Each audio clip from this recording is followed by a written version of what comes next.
Colonel Waldron.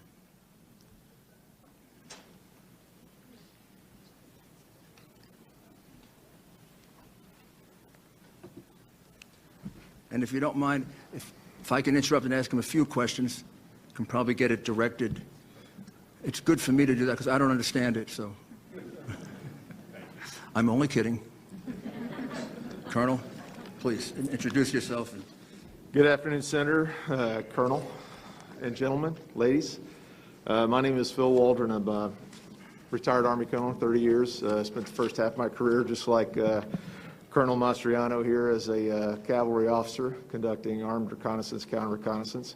Last half of my career spent in information warfare as a psychological operations officer and information operations officer, conducted computer network operations, electronic warfare, special electronic warfare, deception, counter-deception, and OPSEC, and a couple other specialties. Sir, sorry. You still got a Stetson in his purse. So I spent all of my time as an operations officer. My perspective looking at this this problem set is how to break in, how to break it, how to destroy it, how to manipulate it. And my team has been researching this specific issue since August, but we're working with another team that's been intently working on this problem set, the voting machine manipulation, for 2 years, since the Ted Cruz and Beto race in Texas in 2018 and the Kentucky governor's race, where there were significant anomalies observed. And I'd like to add that there are many, many more teams like ours, small teams that have joined in this fight, and they're throwing the flag left and right. So there's a lot of folks who are recognizing anomalies. The voting systems in the U.S. And in Pennsylvania were built to be manipulated. They've been used in elections around the world and stolen elections around the world in Venezuela, Italy, Argentina, Singapore, Bolivia as close as 2 weeks ago. The Philadelphia uses ES&S, Pittsburgh uses Dominion, other counties in Pennsylvania use Dominion and other systems. So what's the real deal? So all of these election systems have a common DNA. SGO Smartmatic sold Sequoia voting systems to Dominion in 2010, and then the Diebold company spun off Premier Election Systems to Dominion as a result of an antitrust suit. So the bottom line is that these systems have similar code and similar functions. And just so you know, I know there have been statements to the contrary, but I personally debriefed the son of a Cuban intelligence officer who had firsthand knowledge of Hugo Chavez's family members who told him not to worry about the populist threat against Maduro's election in Venezuela, quote unquote, that it was guaranteed. Their father invested the money to build the SGO voting machine system. So I have no reason to doubt this gentleman. He's sworn an affidavit to this effect. But that's the root of the SGO voting machines. So these systems are not what you've been told. They are connected to the internet and servers outside of the U.S. They're connected from top to the bottom in the middle. There is no transparency, as our previous witnesses mentioned, as to how the voter information is processed, how and where it's stored. The voting record is able to be modified and or deleted by operators, administrators, and outside threats. Operators can assign votes for write-in ballots, blank ballots, or error ballots in large numbers so that they can be directed toward one candidate or another at the operator's or supervisor's discretion. And many experts have published how easily these machines can be hacked to manipulate votes. As a matter of fact, one of our white hat hackers previously discovered a malware that's present on the servers that captures every login and every password of every operator down to the precinct level that logs into one of these systems. That's just like giving the password to your bank account out, putting it on the dark web. It's not going to be there very long. And just so you probably are all aware, on 30 September, an election storage facility was robbed in your state. 30 USB devices were stolen and a laptop. Those USB devices more than likely had encryption devices And you've just heard another previous witness talk about the non-standard use of the USB storage devices. So these systems, in a nutshell, allow authorized and unauthorized users to cancel votes, shift votes, preload votes, vote blank ballots, all in real time and in large numbers. They're connected from the top to the bottom. So one bad actor or a team of bad actors can have equally negative inputs. It's been described by another person in another state that we're working with, just like the lotto.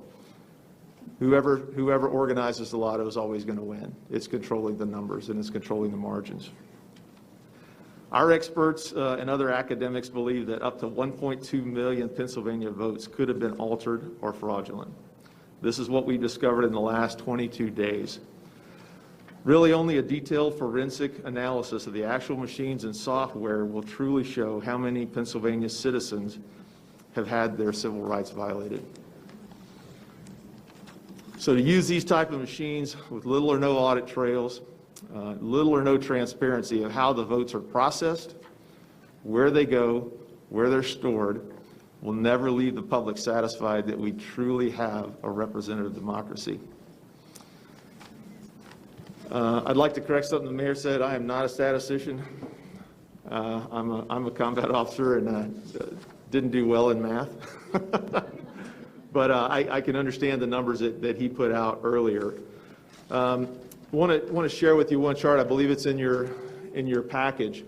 So what our team has done is focused on the spike anomalies, and these are events where a numerical amount of votes are processed in a time period that's not feasible or mechanically possible under normal circumstances.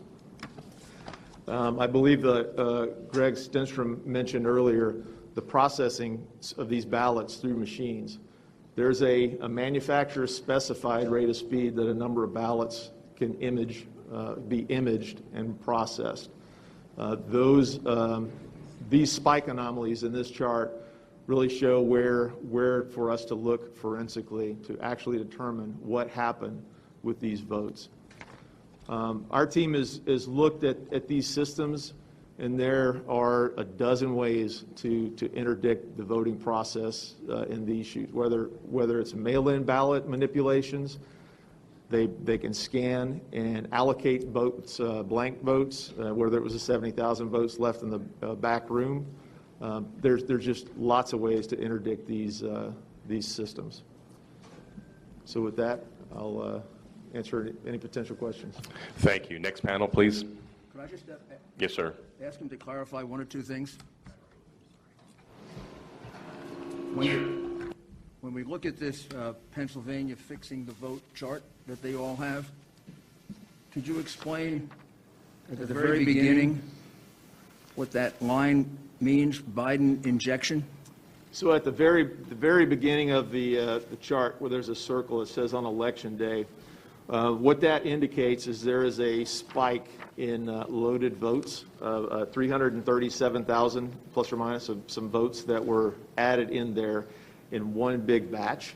So that was an anomaly in the reporting. Normally you would expect to see a smooth curve going up, not any big spikes. That's kind of what Greg was talking about, the anomalies of loading and uploading those votes.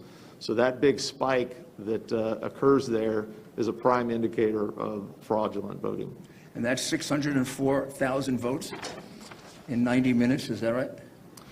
Correct. This is 337 votes, 337,000 votes in that period of time. Yes.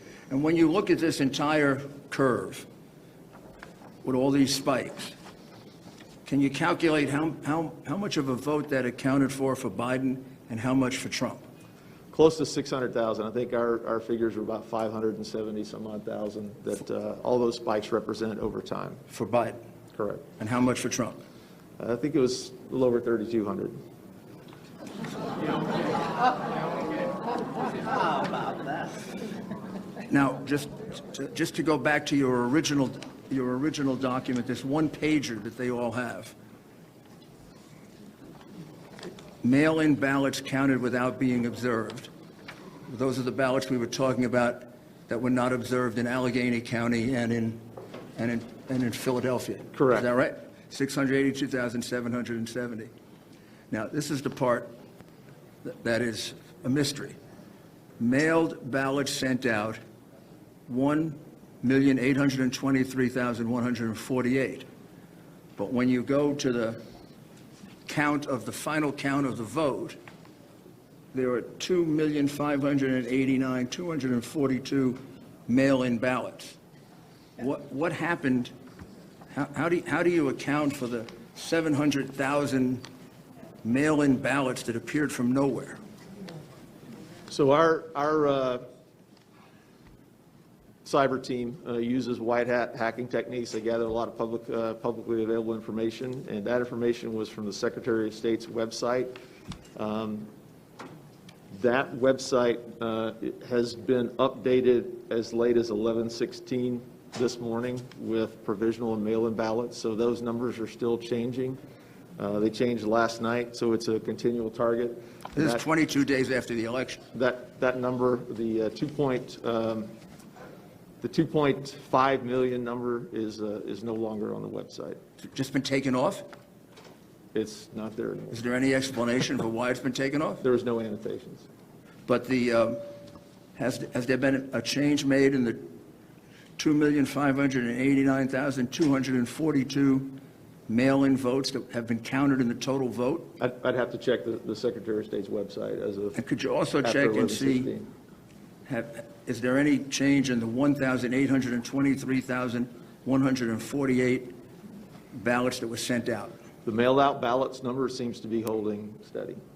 And was there any other method of producing ballots other than sending them out? Not that we're aware of, unless as previous witnesses have testified that the potential for multiple ballot counts.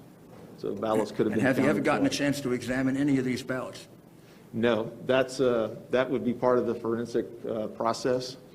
One suggestion, whoever does the analysis is using paper and ink analysis with a micro photo spectrometer that would analyze the ink on those ballots to see if they were mass produced. So in addition to the 682,770 ballots that were entered without a single inspection of any kind, there also appear to be something like 700,000 ballots, mail-in ballots, that were never sent out, that were counted. There are noted discrepancies in the That's a Secretary of State's pretty big report. discrepancy. Yes, sir. And that's been there. Thank you. We do have to press on to the next panel since we have a lot of questions pending here. Mr. Mayor, could you introduce Sure. the next panelist? So now we have Jane Winters,